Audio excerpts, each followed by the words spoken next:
America. I'm with Simon Weston OBE, who is a national hero, a Falklands hero, and all-round good guy.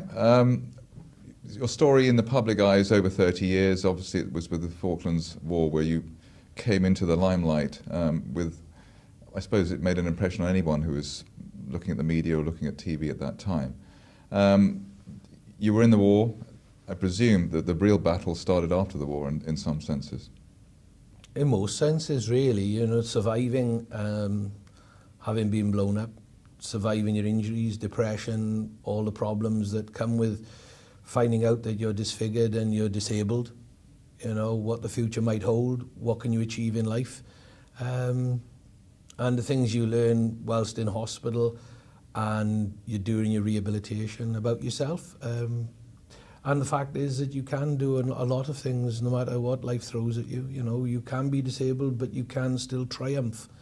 And as long as it's not a terminal barrier, then everything's, you know, the same, game on, just different. Difficult question to answer, maybe, but do you think that experience has actually improved you compared to the man you were before that? I would think that'd be fair to say, but I would like to think that I would have grown to being a different person anyway. You know, you grow up and you change and you have different responsibilities, you make different decisions in life, and that needs to be taken in its entirety. You know, I would have changed from the person I was at 20 anyway, but when you go through a life-changing experience, then it can do nothing else but change you. But it changes what you value as well, more important what you value. Because we go through life with a certain amount of values. And sometimes people worship money, and sometimes people worship sport, sometimes people worship the arts. But, you know, you need to keep everything in proportion and take everything in proportion. And if you worship one solid God, as far as something that isn't in religion, you know, then you can make mistakes. You know, you don't do the right thing, not just for yourself, but for others as well. And I'm very much somebody who cares about other people. I'm as much as I care about myself, but I care about other people as well. I'm not just in it for me. So, you know, I changed massively. But I was 20 when I got blown up. You know, I was just starting my career, just starting my life. You know, I had the opportunity to play rugby outside of the army if I wanted. Could have left the army to play rugby. There was so many opportunities that were coming my way, but then it all got dashed by being blown up. So, right, and so you got on your feet, let's say, over an extended period. There was surgery and obviously your psychological adjustment. What was your sort of initial sort of when you know maybe there was sort of one day you woke up and said, right, that's it, I'm going to start the rest of my life now. What were your priorities at that time? What was yours in terms of a career or in terms of what you thought you might do? I really had to learn to like myself first, and I had to find myself and find out if the person that was there was worthy of anything. So I went around the world on my own to see what was inside. You know, that was important. You know, I had to discover who I was, and everybody has to do that. You know, and everybody does it in different ways. Everybody does that in different ways. You know, they find themselves in different ways. Me, I went traveling, met lots of new people, discovered that people would react to me the way I reacted to them. You know, if I gave people a reason to feel uncomfortable around my disfigurement and my disability, then they would. But if I ignored it and treated everybody and expected the world to be as normal as it possibly could be, and generally that was going to be the outcome. But then you had to look at, what was I going to do with the rest of my life? I couldn't just be a sympathetic figure. I couldn't just be the person I was becoming, which was, I was piling on the weight. I was drinking way too much, eating way too much, and I was just way too negative. And that's not me. So I had to change the way I lived. I had to change the way I thought. So there was a load of stuff that I had to go through before I was ever going to get to find the person. But the most important thing was to find some sort of meaningful employment, to find something that mattered, to find somewhere where I could be involved in my own life, but be involved in helping others who perhaps weren't going to help themselves. So from the moment they discharged me from the army, I've never been unemployed. Right, I mean, there was a media blitz, obviously, to do with what happened to you. Did that?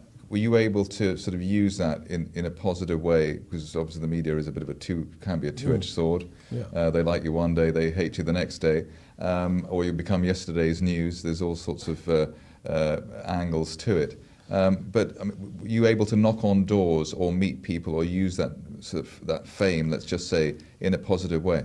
I didn't have a manager or an agent or some PR guru around me to help me manage all of the fame and the publicity. Had I had the type of support that, you know, bless him, Mr. Beckham has had, you know, and he's a wonderful character, but had I had his type of backup and support, maybe I could have capitalised on it more.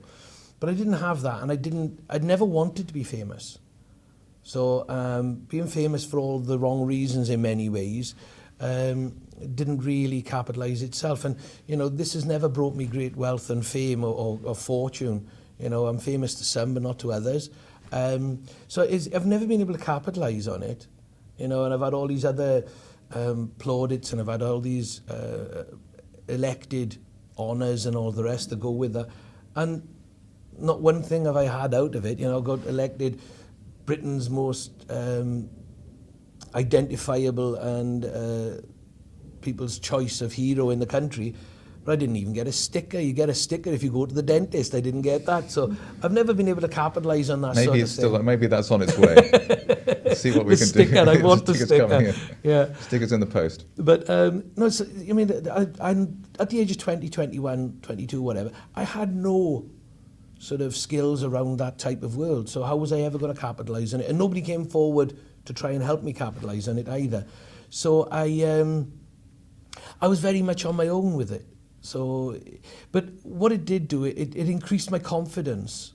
When a lot of people would have been knocked by what happened to them, it increased my confidence, but only about things I could do something about, not necessarily on networking or making friends with people and then utilising that friendship. I've never done that because I've never known how to. I've never... Down-to-earth lad and just a normal lad apart from what happened to you, is that the way you... Pretty much, yeah. I mean, I am an ordinary guy that's had an extraordinary experience and life in many ways. But I've never used my position to further myself in any way. I have used my position to help and to help others, and by helping others, I've helped myself. So that makes you feel, gives you the psychological boost, or is that Yeah. That's the payoff? It's not a financial payoff, it's a psychological payoff. Yeah, well, I can look at myself in the morning, every morning, and say, yeah, you're all right. You're not a bad guy. I like who you are. And I know I like who I am.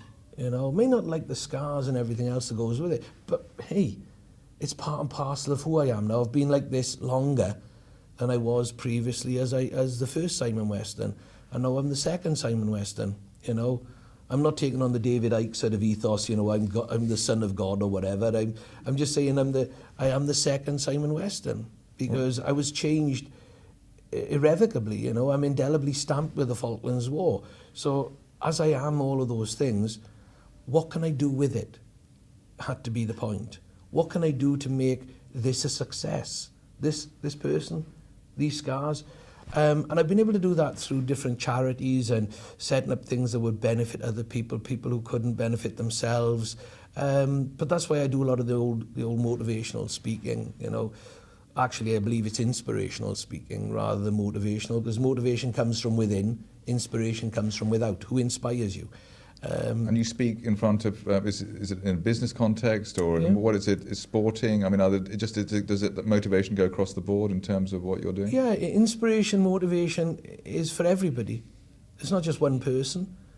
You know, it's not just one arena. You know, sports people have different people who come along to give them sporting psychology and winning methods and mentalities, and the same with business, the same with not-for-profit business, the same with charities, same with the nursing organisations, teaching organisations. You know, I've spoken to all of those and continue to speak to them. But I've spoken on cruise ships to people who've made their money and decided to just spend whatever they've got travelling the world on board a boat and eating and drinking too much. You know, the simple truth is that lots of people are looking to feel better about life. And if somebody can help them find that, then, and I am that person at that point in time, and I fit the model at the time, then so be it. You know, I mean, perhaps this isn't for now, but I mean, I was just speaking this morning, as we're doing this, I was speaking this morning, and a lady came up to me and she said she's had a terrible, terrible time over the last year, 18 months.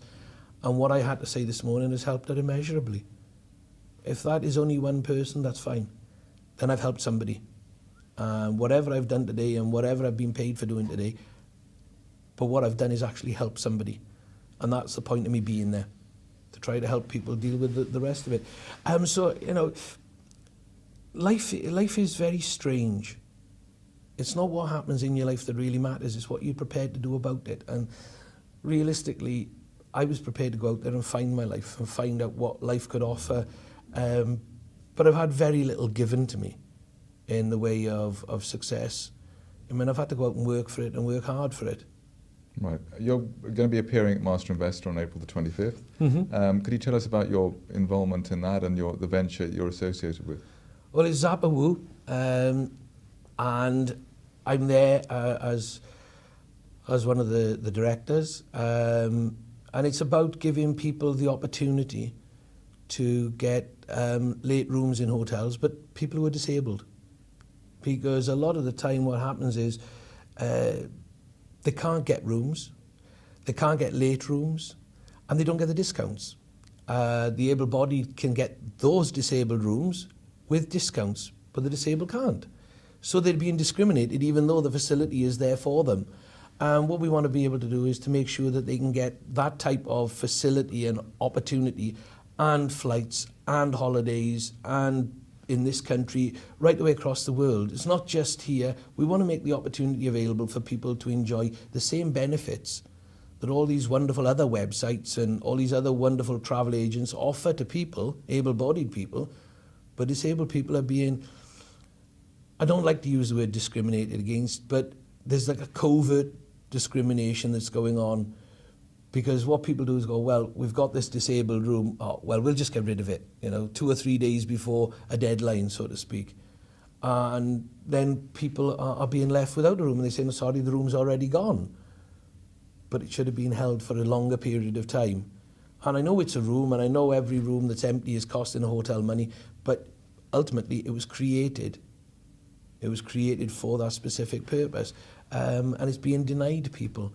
And holidays are being denied people, and the opportunities to purchase things cheaper is the point. And it shouldn't be just the domain of the able-bodied, you know. And let's be honest, disabled people cause very few problems. You know, all they need are wider doorways, they need lower sinks, they need more space in a room, so they can turn wheelchairs. But a lot of people are wobbly walkers, you know, people that need a room that's not so far up a hotel or, you know, not too high up on the stairs or whatever. You know, there's lots of different things that disabled people need. They've got better handles, better sink handles, taps, you know, pull cords rather than press buttons for the lights, and things that just make life different. So you're saying that still, even though we're in the 21st century, things are still relatively backward for people like that. There's a covert discrimination and bigotry going on, and but that's because it just you know, it's difficult to make these things glamorous, or you know, it's you know, in the end, people in business, you know, marketing, all these aspects, it's difficult to sell to disabled people in that way. Believe it or not, the disabled market has something like about 20 to 30 billion pound to spend every year. Now, if the marketplace doesn't want that money, then that's up to them. But we're in the position where, with Zappa Woo, that we want to help those people be able to spend it on what they want, what they need. They have every right to it. They have all the rights that we observe. So we will help them spend their money if that's what they want to do in the way that is best for them. But what we don't like is this COVID discrimination that's going on. You know, but we just want to provide people with an easy opportunity. It may also be opportunity. that people just don't think of disabled people, and that, which is maybe even worse. They just don't have it on their radar. Well, that's very true as So well. it's just awareness of saying that there is a 20 billion market out there. There are these people out there, and they need a holiday, and you can make money out of them as well. So Yeah. everybody's happy. Yeah, absolutely. I mean, I think largely that's exactly what it is, though, isn't it? People don't think about people with disabilities. And the reality is there are more disabled people in this country than people realise. Even yourself with glasses, you're classed as having a form of a disability because there's certain jobs you couldn't do because you've got glasses.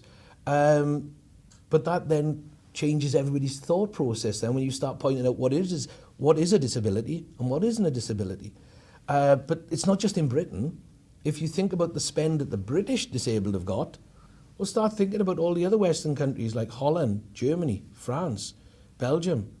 You've got all the Scandinavian countries, right the way across the board.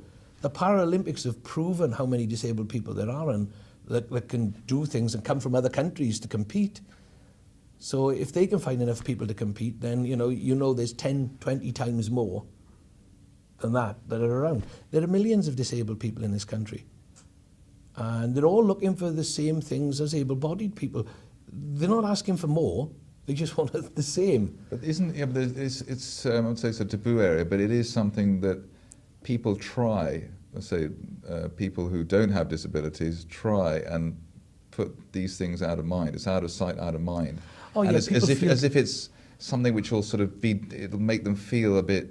People feel uncomfortable. Yes, uncomfortable. That's the word I was looking for. Yeah, people feel uncomfortable around disability sometimes, but that's down to people's own problems. That's able-bodied people who aren't always able-minded. But it's a problem which needs to be addressed, and for sure, it's a big challenge. For sure, but there are people out there, like I say, who are able-bodied but aren't always able-minded. If you're scared by the boogeyman, if you perceive people with disabilities in wheelchairs who have many other forms of disability as being something to be scared of, or it's a problem, or you don't want it around you because it makes you feel a bit uncomfortable, then get a life.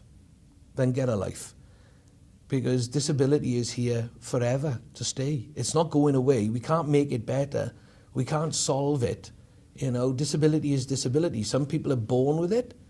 Some is genetic. Some happens later on in life. MS, motor neurons, all these things happen. You can't stop that. People having operations, people having car crashes, people who go to war, people who hurt themselves in sport. Disability is here and it's going to happen to somebody. And it could just happen to you. And all these people who don't acknowledge it, when you come to need something because something's happened to you or your family members, then you can't get it, then you'll be the first to complain. So, it's like this NIMBY thing, isn't it? Not in my backyard. I don't want disabled people around me. Oh, hold on. Somebody in my family is disabled who I love. And all of a sudden I want to take care of them and I want them to go on holiday. I want them to have the late chance of getting on an aircraft or something, but they haven't got a great deal of money. But they can afford this, but only at this price. And we shouldn't be discriminating. Disabled people have every right to exist in this modern world, in any world. And they have the exact same rights as everybody else. They don't want priority treatment. They just want the same treatment. They just want to be treated normally. And the disabled spend is huge. The opportunity for businesses out there to actually utilise the difficulties that other people have so that everybody benefits. People with disability who want to spend their money in a certain way can, and those people who provide that opportunity to spend your money in a certain way benefit. So hang on a second, it's a great model. People want, people provide. Oh, isn't that life anyway? Isn't that commerce anyway? Isn't that how holidays happen? Isn't that how sporting arenas get filled? Theatres get filled? People have something, people want to buy it. And that's all it's about. That's all we're offering. So Zappa Woo should be a business which is worth looking at from every perspective, not only as a do-good business, but also from a profitable angle as well. It ticks so many boxes, because if you can wake up in the morning and feel good about what your investment has done, and also you're going to earn some money out of it, and that's what investing's about, is a gamble. You know, swap the word investment to gamble. I mean, but people are educated. People make educated gambles, and this is a no-brainer. You know, I mean, there are so many disabled people out there. There's over 10 million disabled people in this country, and if you've got that many people who are disabled, at least 20% of those are going to want to go on holiday every year. And I probably most people go on. Everybody goes on holiday. I mean, everybody normally goes on holiday every year. So, but not every disabled person, because they can't, because they don't get the same discounts. You know, some of them are on limited budgets. You know, on very limited budgets. Some of them live on their own, so they have nobody to help them go on holiday, so they don't go. But all the rest do. A lot of people go on family holidays, and they have disabled people, disabled children, disabled older parents. You know, siblings who are disabled. So, you know, and people want to go on holidays. And whether that holiday's in the UK or in Spain or in America, does it really matter? You know, if the discounts are there, but they're only being made available to able-bodied people, then that's discrimination and that's illegal. But that's the way it's happening. But they've got this get out. But with Zappa Woo, what we want to do is to change that so that there is a normality in everybody having access to the same fair chance to enjoy a few discounts, is all it's about. It's a very straightforward proposition, but it's about allowing people to have parity. And if we deny them that, then we are discriminating. And, you know, not for me to take the case completely to court, but, you know, I'm putting it out there to say it is illegal. Okay, well, so this is I suppose, this ticks the box. This is a crossover between being charitable and also making money in terms of a career. You know, you're involved in this company. You're an ambassador in that, in those sort of the disability and the charitable area. You're also being quite a strong spokesperson in terms of war and defence and the issues like that. You were against the Iraq War, and clearly that's proved that two Iraq wars and two mistakes so far. In terms of making a situation better, which was obviously the idea behind those two ventures, let's say. Now we're in the world of 30 years ago seems to be sort of like a picnic compared to what it is now. It looks like a very difficult, complex situation. When there's a war, even the people who lose don't actually accept that they've lost, and the winners very often tend to lose more than the people they were fighting against. So it's in guerrilla warfare, things like that. Everything has changed. Social media is part of war in a way as well. Are we in the same situation that you recognised, say, 30 years ago, where one day there could be there's an announcement on the radio, everybody has to go and fight this country or that country, and everybody goes. Haven't we totally changed? I mean, people don't really want to fight anymore. They don't believe in patriotism. They don't believe in values necessarily of any kind, apart from just making a salary. No, I think that may be a bit harsh. I think I've always been outspoken against war because I'm a pacifist. But a true definition of a pacifist is somebody who's prepared to die for peace and protect those who can't protect themselves. I don't particularly want to go and kill anybody, but I am prepared to defend people. And those views haven't changed? They've not changed, no. I've always believed in doing the right thing. And I just felt that joining the armed forces was the right thing for me at the time, because I was going wayward. But I also knew why I was going to the Falklands, and I was going there to defend people, small amount of people who had the right to self-determination, they had the right to democracy, and I was being denied them. So that was my role there. But the modern world is actually an arcane world. We're looking at 400 or 500 years ago, the Reformation, when people were being forced to believe one religion, and one religion was dictating to others. And strangely enough, we were victimizing Jewish people back then, or the Catholic Church was victimizing Jewish people back then. They always seem to have been, unfortunately for those poor people, the victims. And, the reality is we are where we were all those dark ages years ago, just with modern technology, because all these people who are trying to create a caliphate in Syria, Iraq, Turkey, in that area, and in Africa, are the exact same people who were trying to force everybody to be Catholic and believe the way that the papacy was believing at that point in time.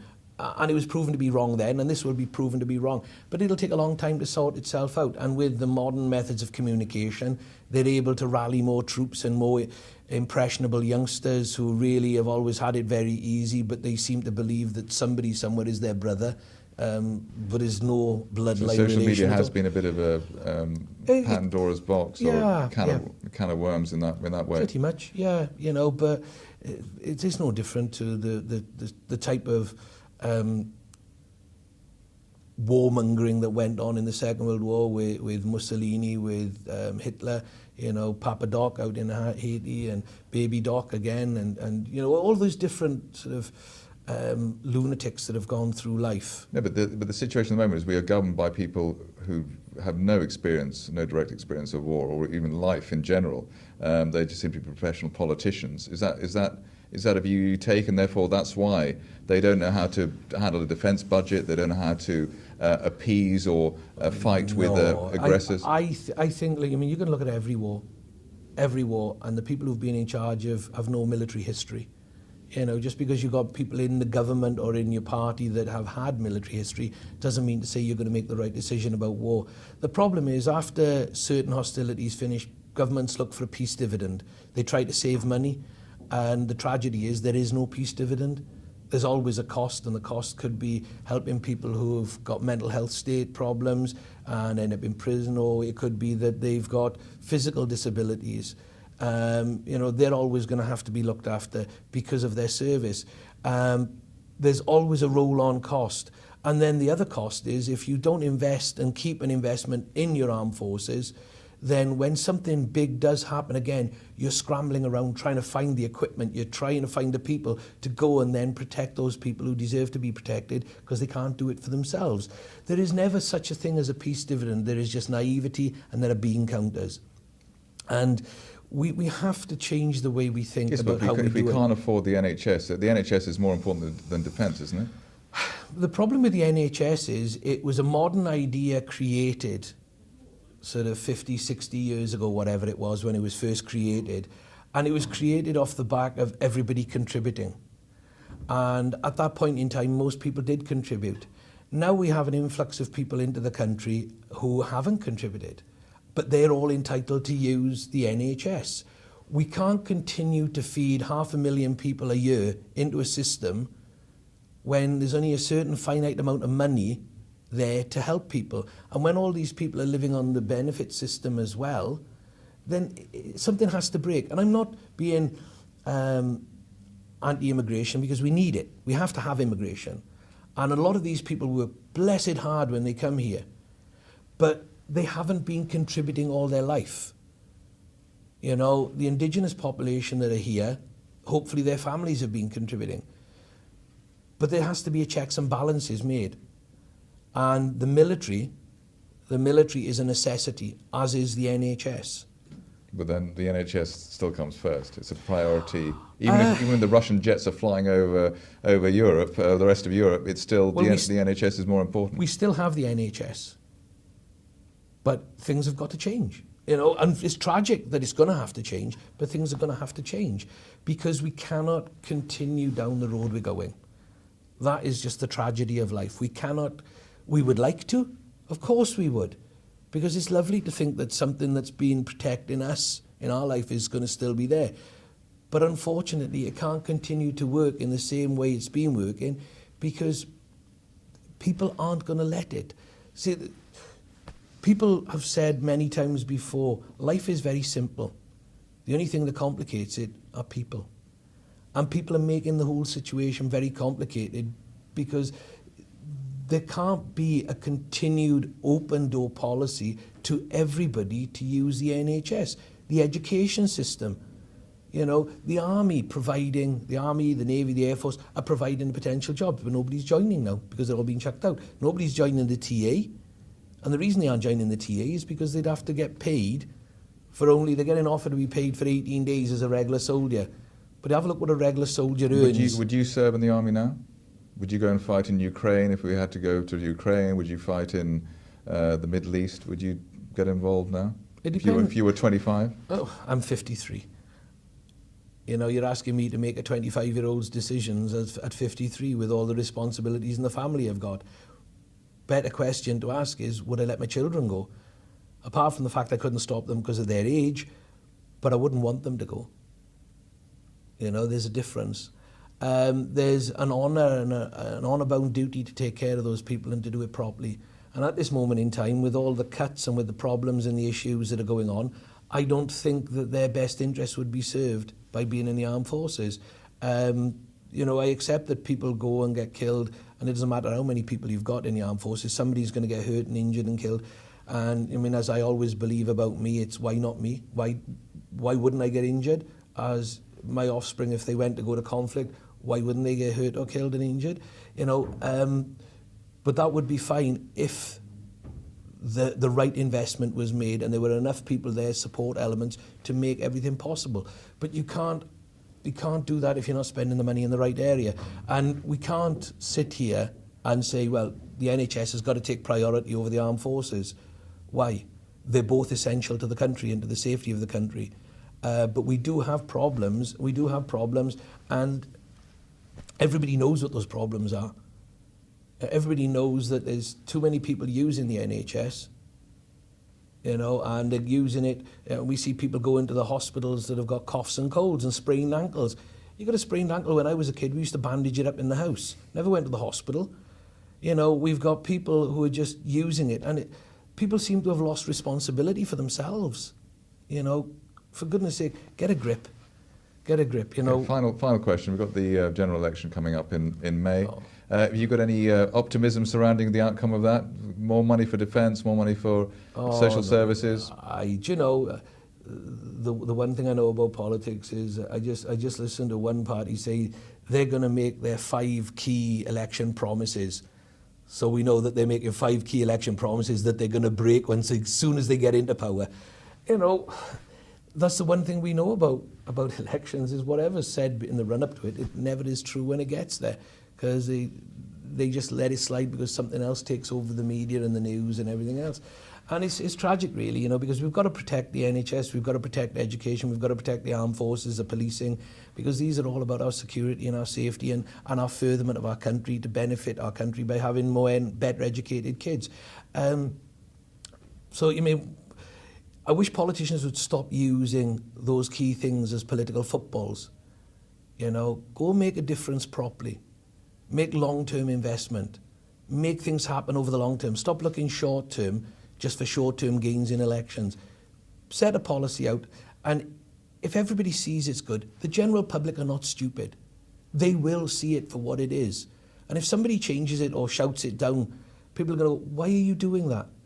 You know, everybody in the country wants a politician to turn around and say about the opposition, if they or the government, to say, that's a blooming good idea in question time. Go, that's actually a blooming good idea. We're going to support that. I like that. You know, everybody wants to hear that. Everybody's sick and tired of the confrontation in politics. If something's a good idea, back it. If something's a bad idea, state it. But don't keep arguing all the time about things that you know you would do nothing about, and your party did nothing previously to solve that problem. Don't try and make yourself out to be saints all the time, because you're not. You all do the exact same thing. You know, we've had a government that was in for 10 or 12 years or whatever it was, and they made as many failures as they did. Well, they probably didn't have as many successes as they like to make out they did, but tell me a government that does. Tell me a government that does. So, you know, I don't know what's going to come in the election. All I know is, as the great British public, we'll deal with it, because we'll have to. Whatever the fallout is, whatever the permutations are about who's going to end up working with who and who's going to balance the books or whatever, we'll deal with it. You know, and that's all we can do. There's nothing more we can do. I hope everybody goes out and votes, because that's the right thing to do. It doesn't matter whether you believe in what you're voting for. Everybody should go out and vote. You know, pick a horse, bet on it, and see what happens. You know, otherwise, don't complain in the next 5 years, because you haven't voted, so you've got no right to complain. You know, and I don't like listening to people who whine on because they haven't taken part. You know, you've got no say.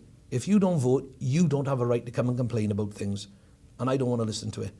and I don't see why anybody else should have to listen to it. I just think that everybody go and vote, whatever you vote for. You know, monster raving loony party, fine, get on with it. But as long as you vote, this is a democracy. You have a look in the countries in the world that have just had a new democracy, like in Afghanistan, like in Iraq, where they were allowed to vote for the first time in ever. And the amount of people who turned out to vote, sort of like 90%, 95% of people turned out to vote, even though they were being blown up and shot and murdered. They still turned out in vast numbers just to vote because it was their first time at democracy. And we take our democracy for granted here. You know, don't take it for granted, vote. You know, if you vote, then you've got a say and you have a right to whine and whinge about what's gone wrong. You know, you've got a right then to complain. But the politics, you know, it's a tough one and we don't know where it's going to go. It's obviously a balance, a very fine balance at the moment. And it looks like we'll have another hung government. And if we do end up with another hung government, then who works with who? You know, and is there a good permutation out there? And I'm not really sure there is, you know. Okay. All right, well, Simon, thank you very much for speaking with us today, and we'll see you next month at Master Investor, and we'll see what happens with the election after that. Yeah. Thank you very much. No, thanks very a lot. much. Thank you.